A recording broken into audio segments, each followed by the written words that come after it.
Hello and welcome to this astrology blog. I thought I'd do this little blog because so much has been happening this year and coming through around the need for womb healing, very kind of primal healing of our first experiences of incarnation in this lifetime, but actually epigenetics shows us that we also carry through DNA from our ancestors, and not just their DNA but their emotional patterns. So for example, patterns of neglect or of emotional, mental health problems, all these kind of things, they carry on through generations, and hopefully each generation takes some step to heal those patterns. And they're not our fault, we've had a lot to contend with. We have a lot of wars, for example, that have affected all of this situation we find ourselves in as human beings.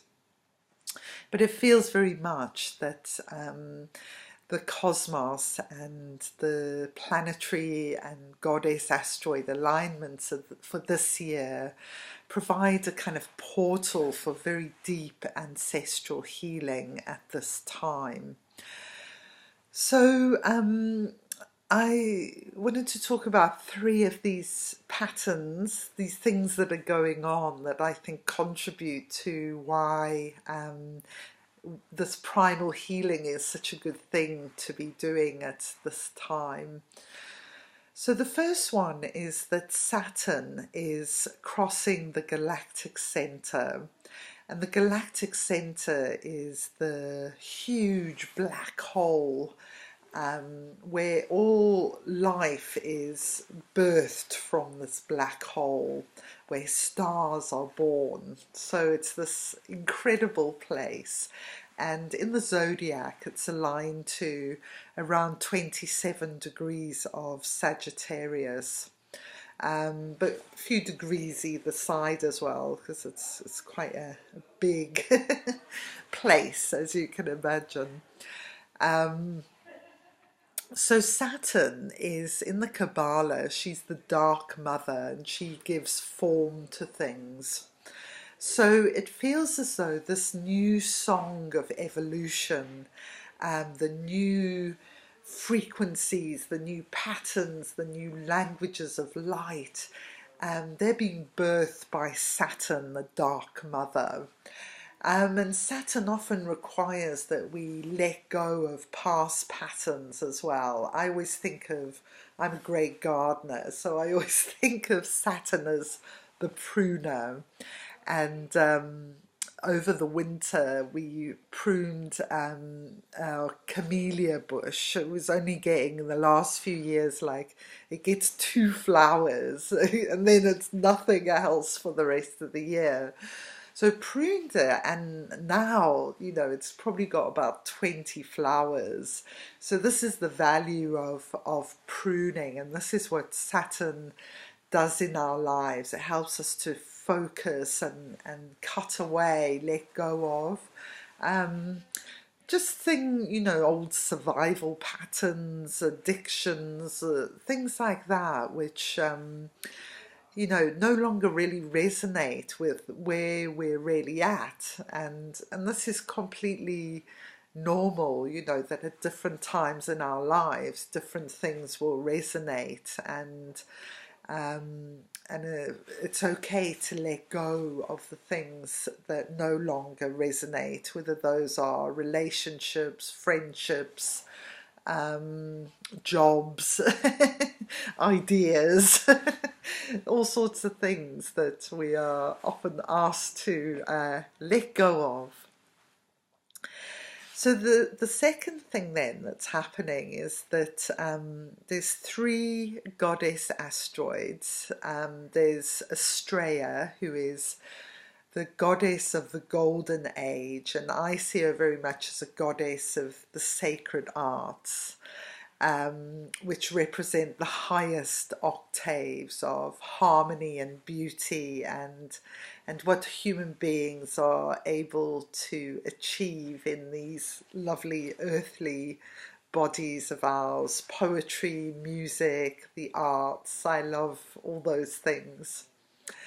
Then we have Juno. She is the goddess of the sacred marriage, so she's very much about the alchemy of bringing into balance the masculine and the feminine, both within our bodies and in wider society, equality between men and women.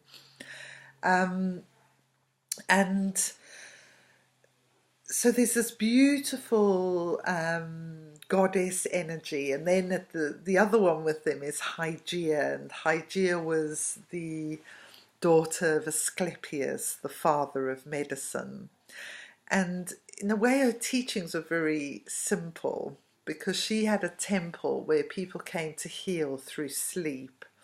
And sleep is the primary way that the body heals itself, both physically and emotionally. You know, a good sleep is the best thing you can do to heal trauma.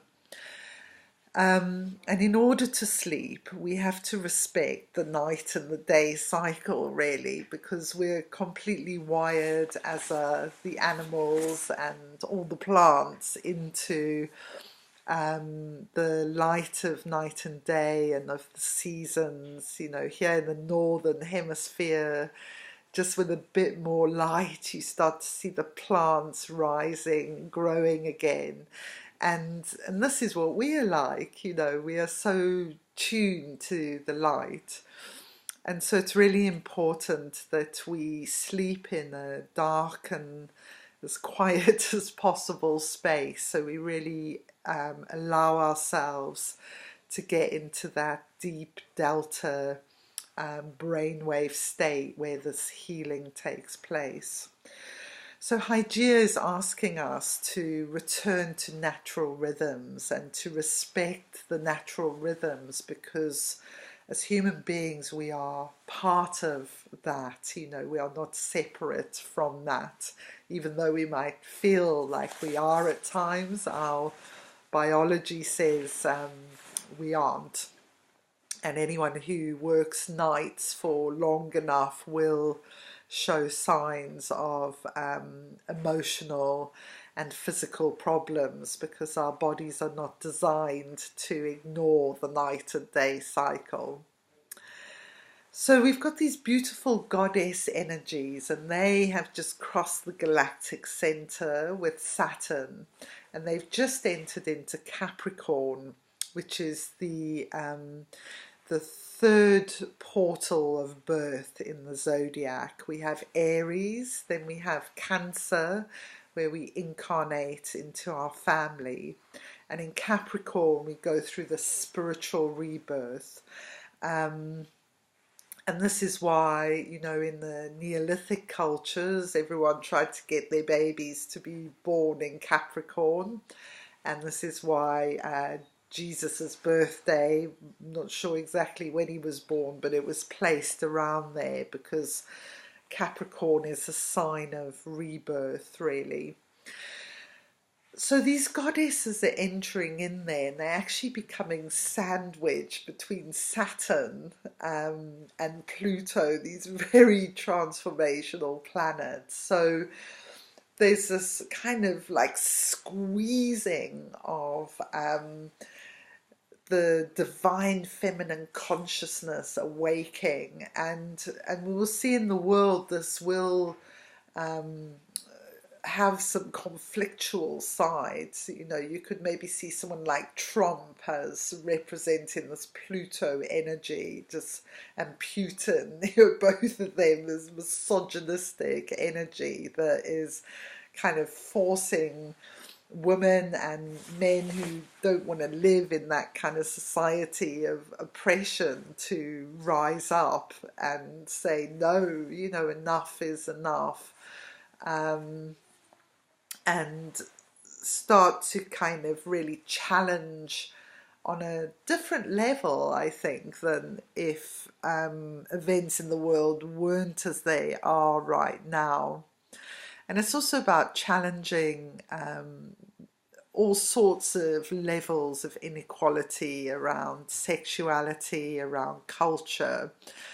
Yeah, okay, so we can see that this is all intensifying right now. And I feel that the goddess energy is, it's on the up, you know. This is where the wind of change is flowing, so it's almost like whatever happens in this little moment in time that is our lifetimes on this earth, the swing, the leaf has already turned, and change and transformation is inevitable. We will gradually, more and more of us will lose this blinkered idea of what's going on, and start to see the truth of things, and start to really value relationships and love, and beauty and harmony and cooperation above all other things that we might have been previously connected and hooked into. So then the third thing that's happening is Venus is just beginning a retrograde cycle and beginning a new five-pointed star that she paints in the heavens, and she does that every 8 years. A new star begins its painting, and that just happened a couple of weeks ago.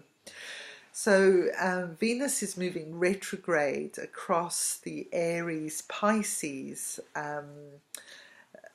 portal, if you like, and this is the portal of the birth of the spring equinox. Comes in in April, when we have March when the sun enters into Aries. So this is another birthing place in the zodiac. So it's very interesting that Venus is now in this very long retrograde going over this point. So I just wanted to share these. It's all about birthing at the moment, and all the babies being born are carrying these really special frequencies as well. So it's very exciting. We live in exciting times. So from my heart to yours, namaste, and go in peace, and embody these wonderful goddess energies, whether you're man or woman or both. Namaste. Bye.